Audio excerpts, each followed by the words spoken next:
Hello, this is attorney Shellen Washington, owner and founder of the Washington Law Firm located at 455 Utica Avenue in Brooklyn, New York. We're specialized in medical malpractice, personal injuries, matrimonial law, and landlord and tenant. If you're in need of legal representation, please give us a call today. The number to call is 718-877-3100. Consultation is free at no cost to you. So call us today to see if we can be of any assistance to your legal needs. Again, the phone number to call us is 718-877-3100.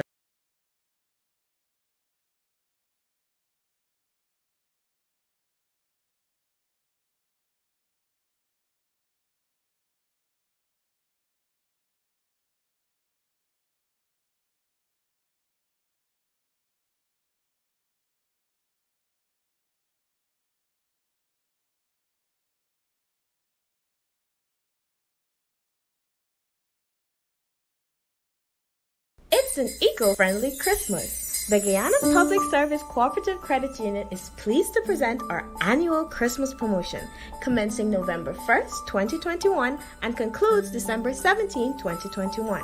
The credit union recognizes and acknowledges the importance of minimizing our carbon footprint and has tailored this year's promotion to suit by presenting our members with an electric car and bikes, which will undoubtedly raise awareness and help our members to adopt. To participate, one must be a member of the Guyana Public Service Cooperative Credit Union, must like and follow the credit union's Facebook page, must have an existing loan with the credit union, must be in good standing with the credit union, must not be an immediate family member of any staff or committee member, must earn a gross of less than $150,000 monthly, and proof of this fact must be attached. And only one coupon is allowed per member. It's an eco-friendly Christmas. Ho, ho, ho! Merry Christmas!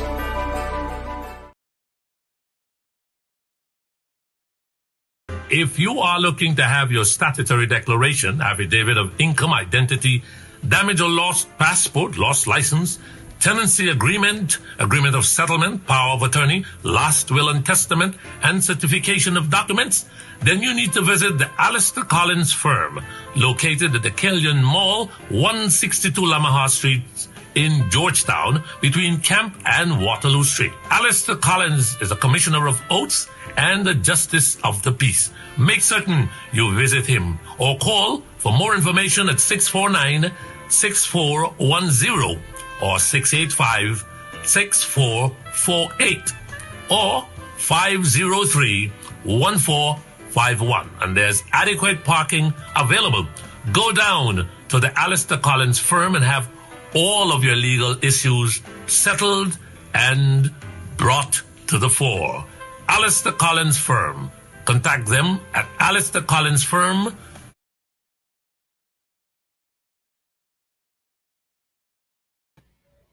All right. Hey, guess what? Good evening. It's the 13th of December, 2021. Well, actually 2021.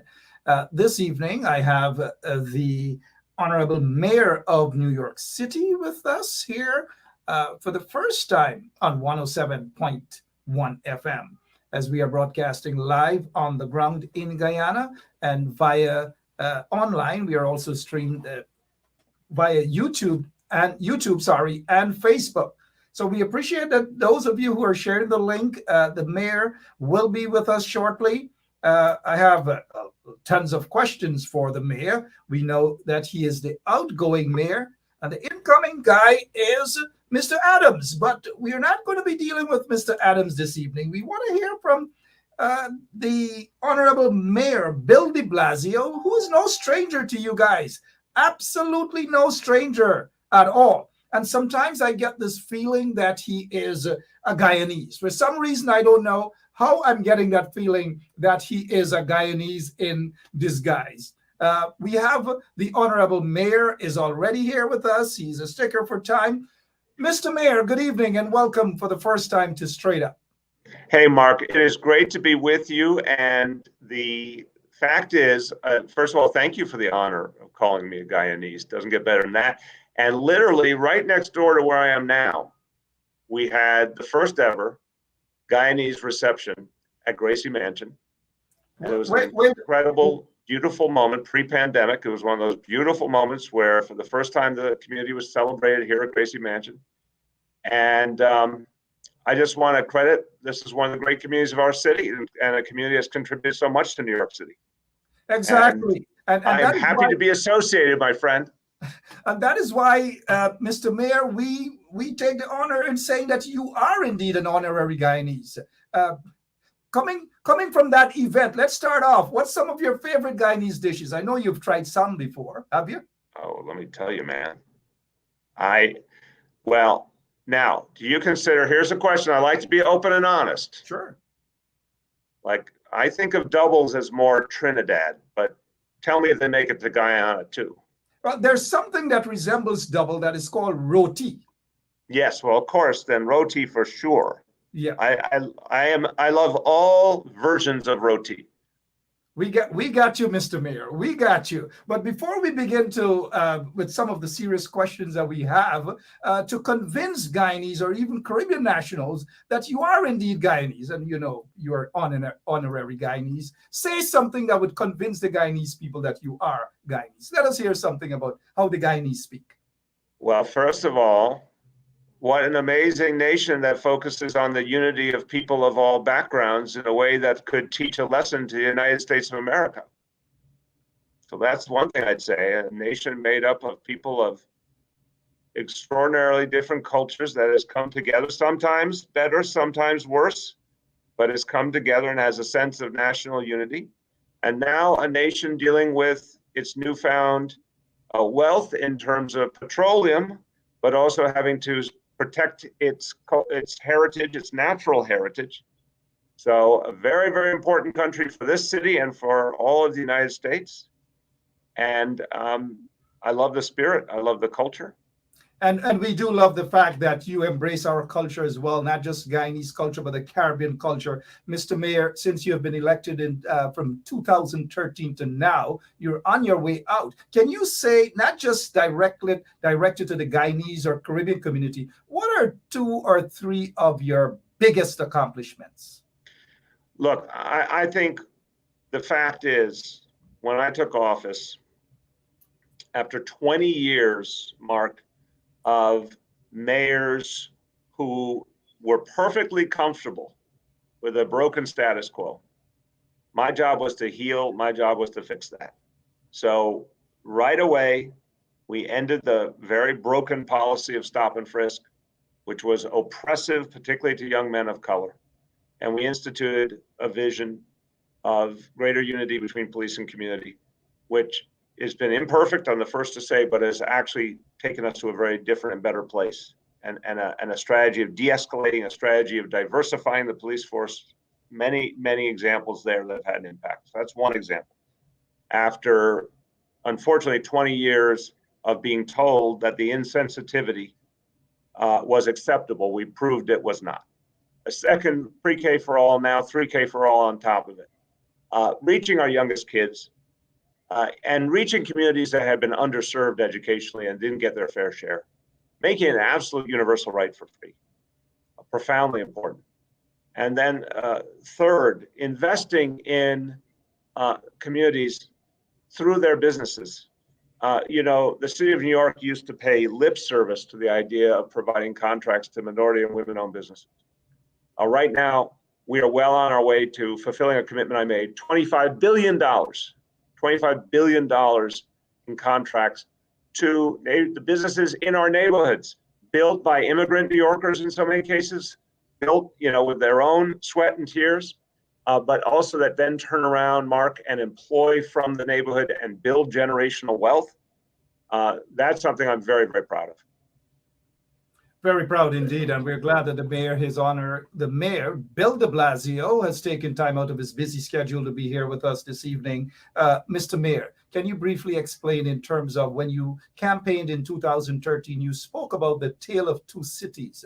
Are you satisfied at the end of your 8th year that you've been able to bridge that gap, the tale of the 2 cities? Mark, I'm satisfied that we've made a real start in addressing it, but I'm not satisfied where we are at all. And it's something I'm going to keep working on, whatever capacity I'm in. What we've proven, if you give every child a pre-K and 3K for free, you are addressing income inequality because you're putting that money that families would have had to pay for that, you're putting it back in their pockets. And so that is a key. You're also building the future for those kids. Those kids are going to be better educated and have a better opportunity in their future as well. So there's no question that was a step in the right direction. There is no question that those investments in minority and women-owned businesses will help to bridge inequality. The creation of affordable housing, 200,000 apartments on their way are already created for working people. Things like changing the rent laws so they were more fair, making sure that rent increases were lower or there were even rent freezes. This changed the lives of working people unquestionably. We did a study that came out today. I'm very happy to tell you, in my 8 years, more than 500,000 New Yorkers came out of poverty and started toward a better life because of very intentional policies. We fought for $15 minimum wage. We fought for paid sick leave, a whole series of things that change lives. But Mark, are we done? Oh, you know we're not done. There's so much more. And one of the things I've been talking about is that we've got to have the willingness in this city, in this state, in this nation to tax the wealthy on a higher level. There are many people who've done very, very well. A lot of them have done very well because of government policies that favor them. We have to make sure the wealthy pay their fair share in taxes. Then we have to use that money to help working people. So the kinds of things I've done are just a beginning. I want to see us do a lot more.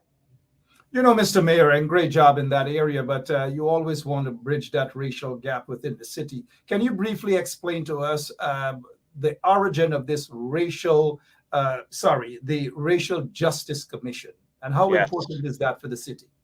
Mark, I'm so proud of this. It's the first in the nation for any big city or state in all of America. And we did it because, especially after the horrible disparities that came out in COVID, it's really important to be intentional. Let's acknowledge and name and account for the structural and institutional racism that still pervades this city and this nation. The first step, and we know this about human life, the first step to a solution is to acknowledge the problem.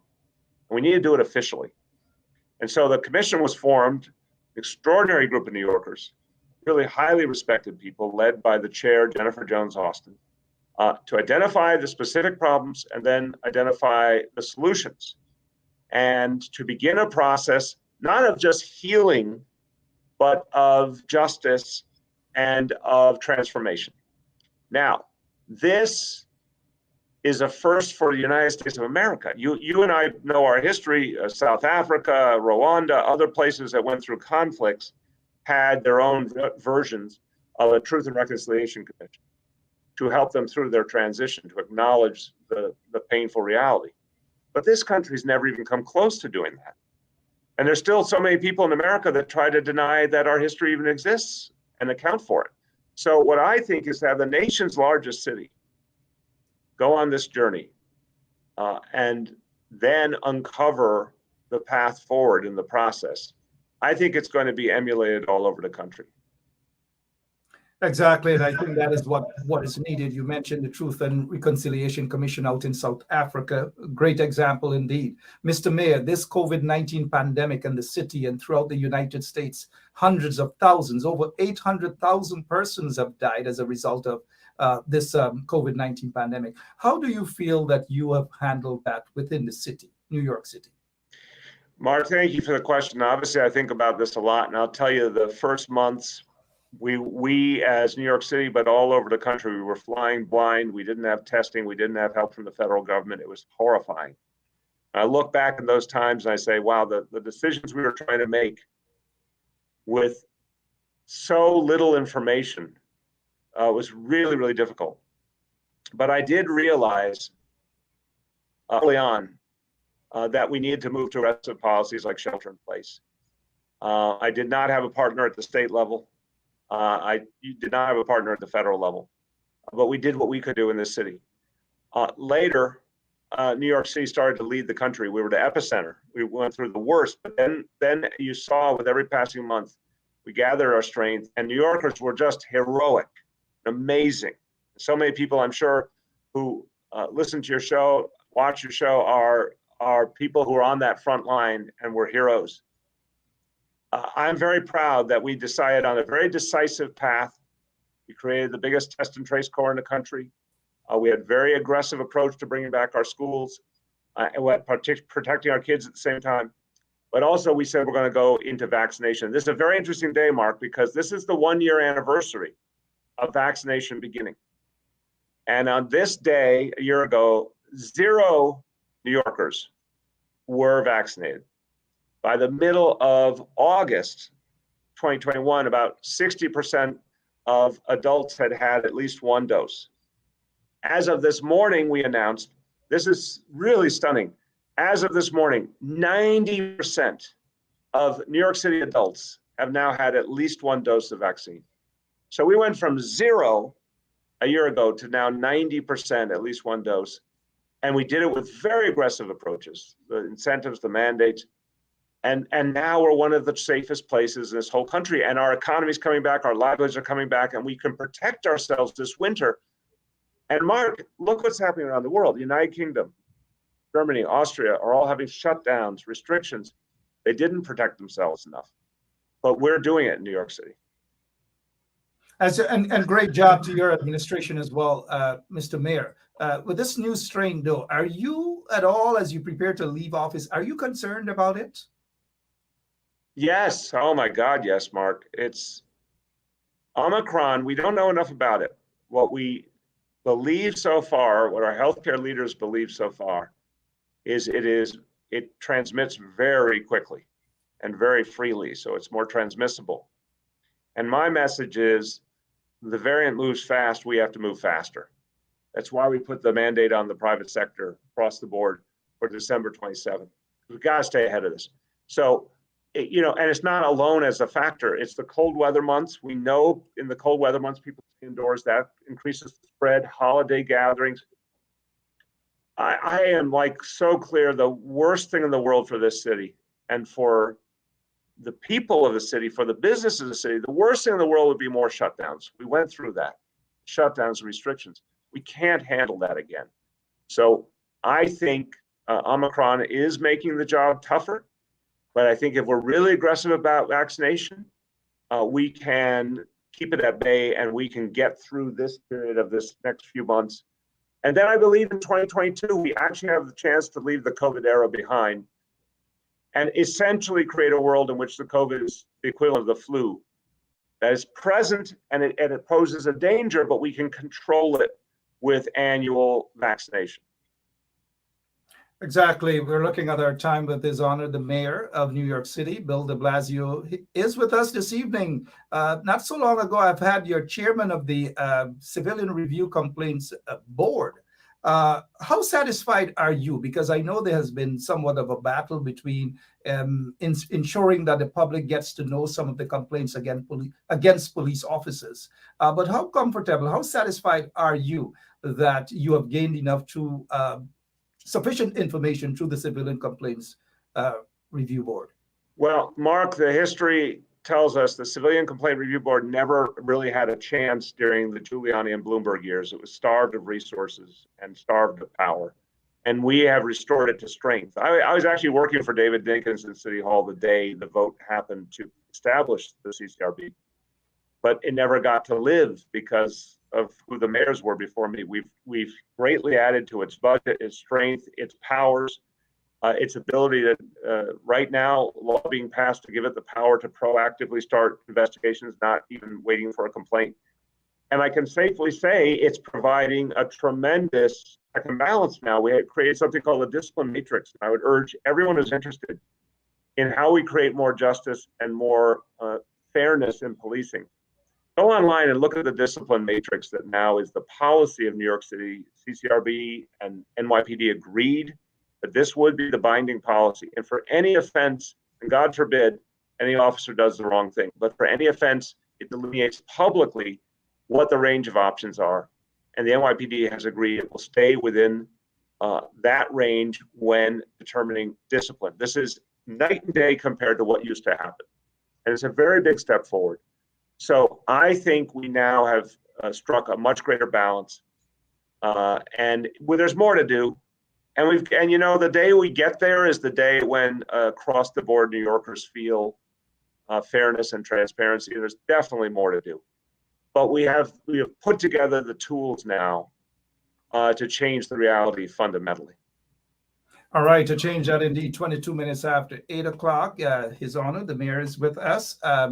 Rikers Island, a couple of days you're preparing to leave. Rikers Island, you had your plan for Rikers Island in terms of reducing incarceration and so forth. How will you describe now that you're prepared to leave? Are you satisfied with what you have done there? Oh yeah, it has to close. Look, I will be remembered as the mayor who put together the focused effort to close it. It should have closed a long time ago, Mark. I mean, the facility was not built to rehabilitate. It was built to punish. 85 years old. And we should have been off it a long time ago. But when I came into office and I thought about the horrible tragedy of Khalif Browder and many others, I sought a solution. It took us a while to find it because it wasn't easy. The only way legitimately to close Rikers Island was to create new facilities. And the best way to do that was for them to be in each borough near the courthouses. But that meant working with communities to find a location. And obviously, you're not shocked if I said no one's exactly jumping up and down to have a jail in their community. But we got there. And Rikers Island will close. This stain upon our city's history will be over soon. And we'll actually get back to the work of rehabilitating people and turning lives around. I'll give you a powerful example. Under Mayor Bloomberg, if anyone ended up in Rikers Island, they got 1 day a week of education and training. And when they left, they got no support. We changed that. We provide 5 days a week of education and training because we want to rehabilitate people. We want to redeem people. And we said, when you come out of Rikers, you get guaranteed a transitional job by the city. Because if we want people to survive and do the right thing, it's not going to happen if they don't have a job. But how do you get a job if you haven't had a job before, right? That's classic conundrum. So look, it's not just getting rid of the building. It's also reforming our approach. It's supposed to be, it's called the Department of Correction. It's supposed to be about redemption. That hasn't been historically the reality. But I'm proud that we've started to change that pretty profoundly. All right, Mr. Mayor, this stop and frisk issue was very hot back in the days. You were able to change that to benefit possibly thousands of young people who would have been stopped and frisked and have their rights violated. You're satisfied as one of that being one of your accomplishments? Mark, let me tell you, I've talked to young people who tell me, and especially in the years after we changed the policy, that they used to be stopped all the time. And these are good, hardworking young people, studious, kids doing the right thing. And this pained me so much that under Bloomberg, that policy was punishing the very kids who were our future and who, everyone in their family was trying to support them so those young people would come up the right way. But then people in authority were confronting them and treating them like they were criminals, even when they hadn't done anything wrong. We got rid of that. And I've had some of the young people who experienced that come up to me and say, it's just such a better life when they're not being stopped. They're not being treated like there's something wrong with them. They're being given some respect. We needed to do that. And, the doubting Thomases all said that crime would skyrocket. It's exactly the opposite. When you start showing respect for people, their willingness to work with police increases, and their sense of buy-in in society and belonging increases. Until the pandemic came, we had driven down crime for 6 years straight, while also improving the relationship between police and community. That's going to be the future. We're going to get past this period with COVID. We're going to go back to a philosophy of neighborhood policing.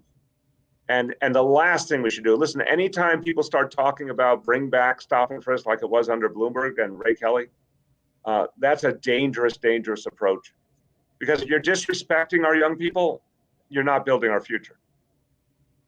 All right, Mr. Mayor, as we look to close off this segment with you, I just want to, and I have a big question to ask you as to whether you are going to throw your hat in the race and running for governor. But before we get to that, what message would you have for the incoming mayor, Eric Adams? I have a lot of respect for Eric Adams, and there's a long friendship, and I'm very happy he prevailed in the election. We talk all the time, so I've given him, whatever advice he asked for, but I guess I'd summarize it this way. Be yourself. It sounds a little trite, perhaps, but it's true. I think one of Eric's great strengths is he lived the life of the people. Coming up, he lived the life of our communities as a police officer and an activist, and he's deeply in touch with the reality of this city. I think that strength, continuing to stay connected, and you can fall into a bubble when you're mayor, but I think his instinct, to his great credit, is to really make sure he always renews his connection with community. And when you're mayor of New York City, you could spend all day long with princes and kings and potentates and the wealthy, and that wasn't necessarily my cup of tea. I think, of course, it's important to deal with people who have important platforms, important work they're doing. But the most important thing is to stay connected to the people. I ended up doing about 70 town hall meetings in neighborhoods all over the city. And it was one of the best things I did as mayor, just listening to the people directly and keeping that connection. Mr. Mayor, this question about non-citizens voting in the city of New York for the mayor. You said that you have mixed feelings, but you'd want to go ahead and affix your signature to that bill because out of respect for the city council. What are some of your mixed feelings, and are you going to sign that? No, Mark, I've said I respect the council. The way the law works, there's 30 days after the vote for a mayor to either sign a bill, veto a bill, or simply not act specifically in the bill takes effect as law. I am not intending to sign or veto. I've said that, and I think one of the publications got that wrong. I want to say it again here. I do not intend to sign or veto.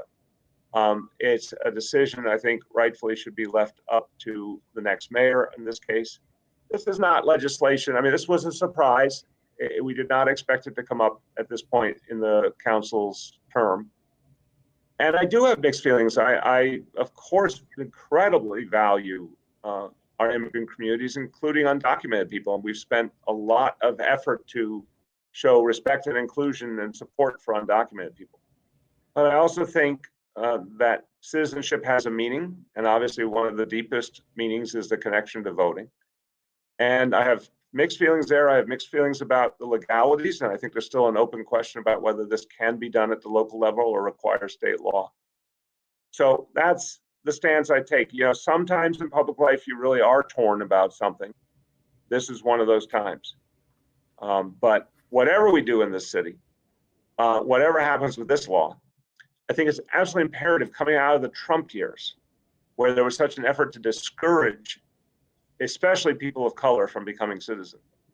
I really want to emphasize, whatever else happens, we need to redouble our efforts to get people to go through with the full citizenship process so they can vote not only in the local elections, but the much more consequential state and federal election. I don't want anything to interfere with people's incentive to become full citizens as quickly as possible.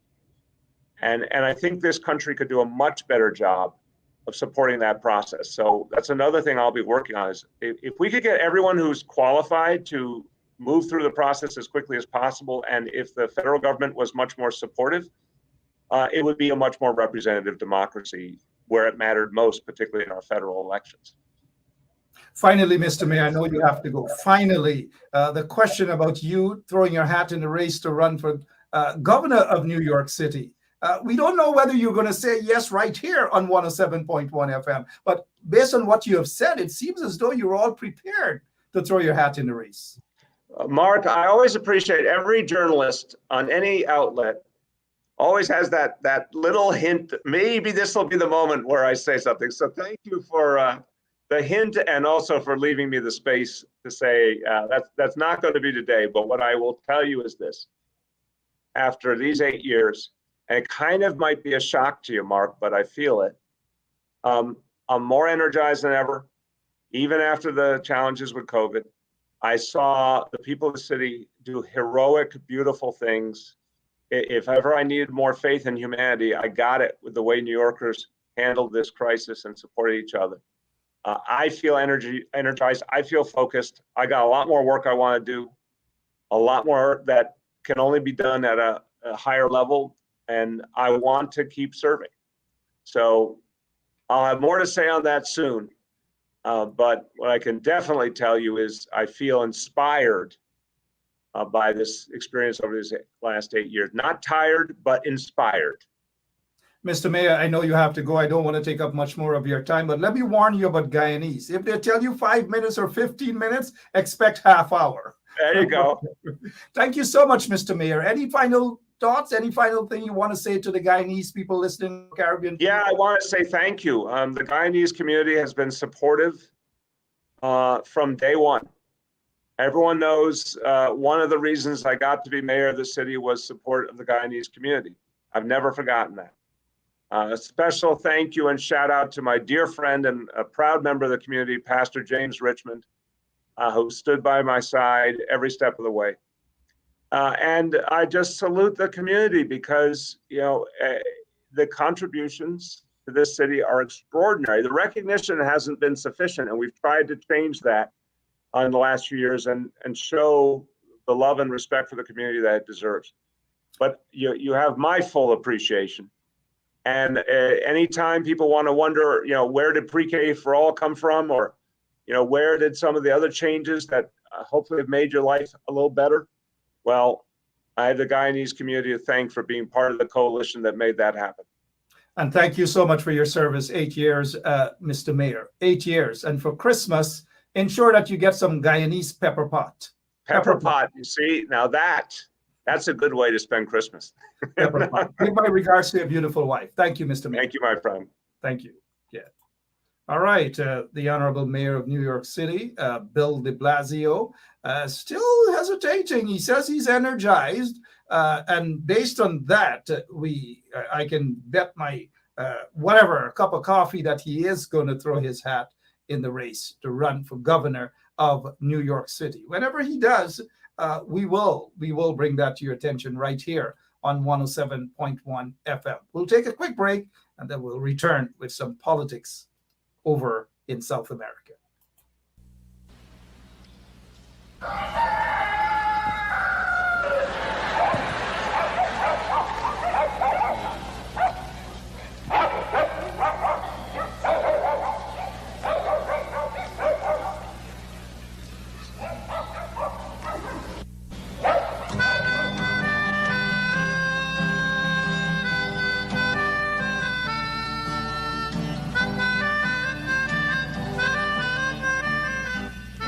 She put a pot on she hair and gone. Them a the first one out on the dam. Basket on she head, bucket in each hand. Hold up on she frock, I wanna she grandson. To the market, them a go. For the morning, the day is dawning. For cockacrow to give the villagers a warning. Rise and shine, the birds them a sing. All animal take turn as them join in the waking. Cock-a-crow, dagabag, donkey, bray, horse, and they even duck a quack. Cock-a-crow, dagabag, donkey, bray, horse, and they even duck a quack. Come and hear this sweet story that tell the people about life in the country. All day a back down, me now a come home. The naga jackass yard for fetchy load. Cockle shy hand, bag over shoulder, running by his side, a Rexy and Rover. From the farm, them a come. Sun not go down but up the river. Some washing clothes, some folks are bathing at the water. Fisherman, they catch them a bring. From a canoe boat, man, them start offloading. Aymara, Kwakwari, Hail Baka Kuma Kuma, even Lokonani. Aymara, Kwakwari, Hail Baka Kuma Kuma, even Bangameri. Listen to the. All right, welcome back to Straight Up. The Honorable Mayor, the outgoing Mayor of New York City, Bill de Blasio, spent a few minutes with us. Went a little over time because he had another scheduled meeting. And you know how we do it as Guyanese. We always try to squeeze in an extra 5 or extra 10 minutes or so. And so thank you so much, Mr. Mayor. Thank you so much. And the mayor has a lot of Guyanese working around him, deputy mayor, then you have deputy commissioner, community affairs, and we have also Harold Miller, and then he mentioned the Pastor James Richmond, lots of Guyanese around him. And so he understands Guyanese and Caribbean cultures and so forth and so on, which is very, very good. I hope you guys enjoy that interview with the mayor. And I noticed some of you guys are teasing me online, but that's okay. I notice you guys are teasing me. I can live with that, right?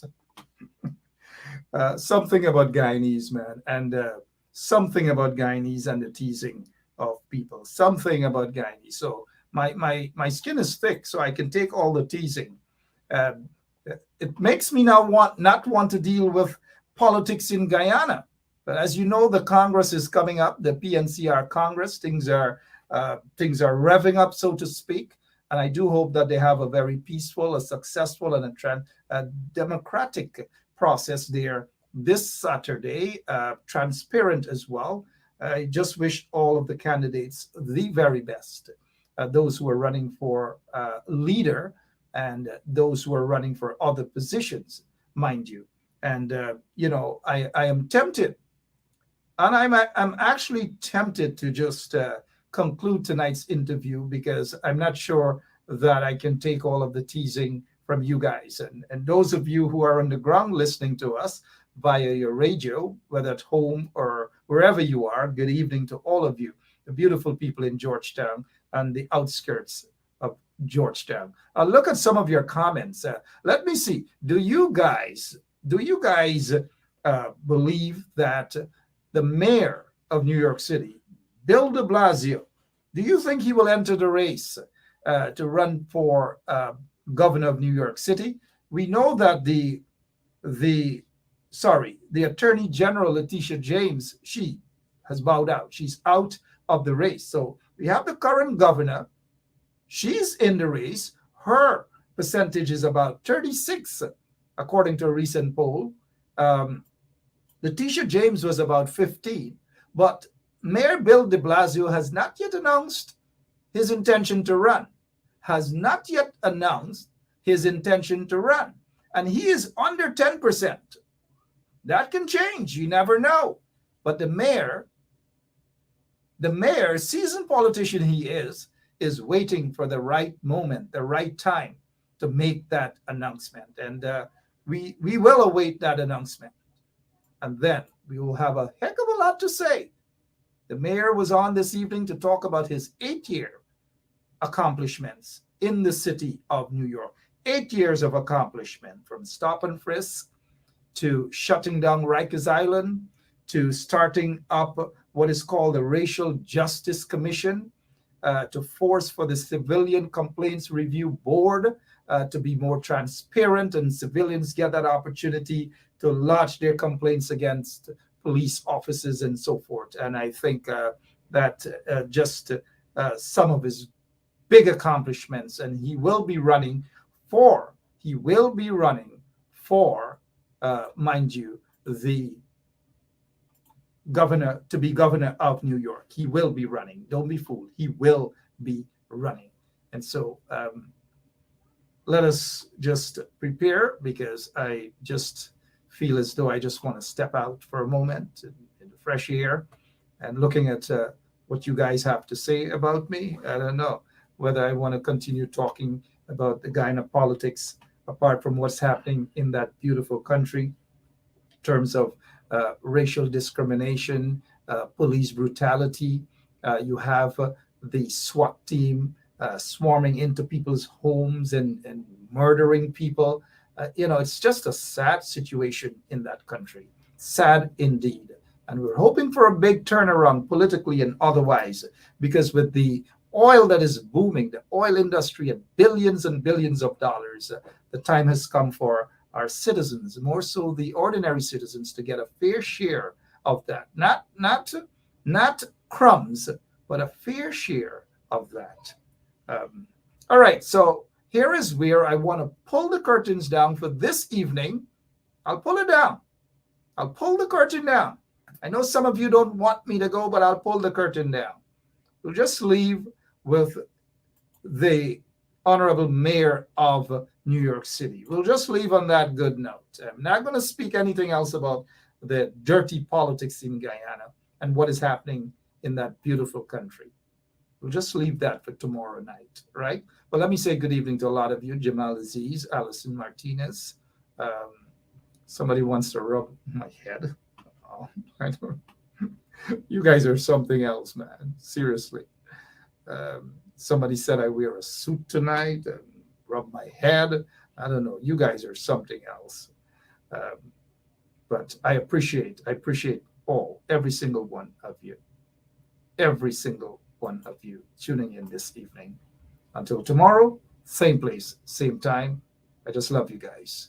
And thanks again to His Worship, or we do say His Worship in Georgetown, but the Honorable Mayor of New York City, Bill de Blasio, and good evening to his team, Harold Miller, Nicole, and others there, including my good friend James Richmond as well, Pastor James Richmond, and to all of you beautiful people, whether you're in Guyana or outside of Guyana, thank you all so much for a great evening.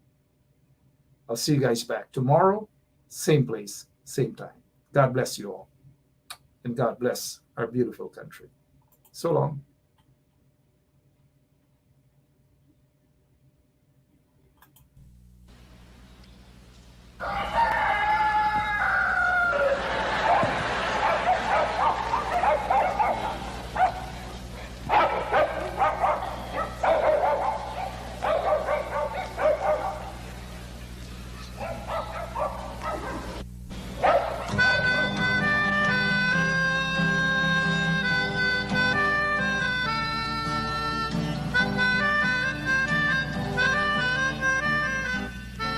She put a pot on she hair and gone. Them a the first one out on the dam. Basket on she head, bucket in each hand. Hold up on she frock, I wanna she grandson. To the market, them a go. For the morning, the day is dawning.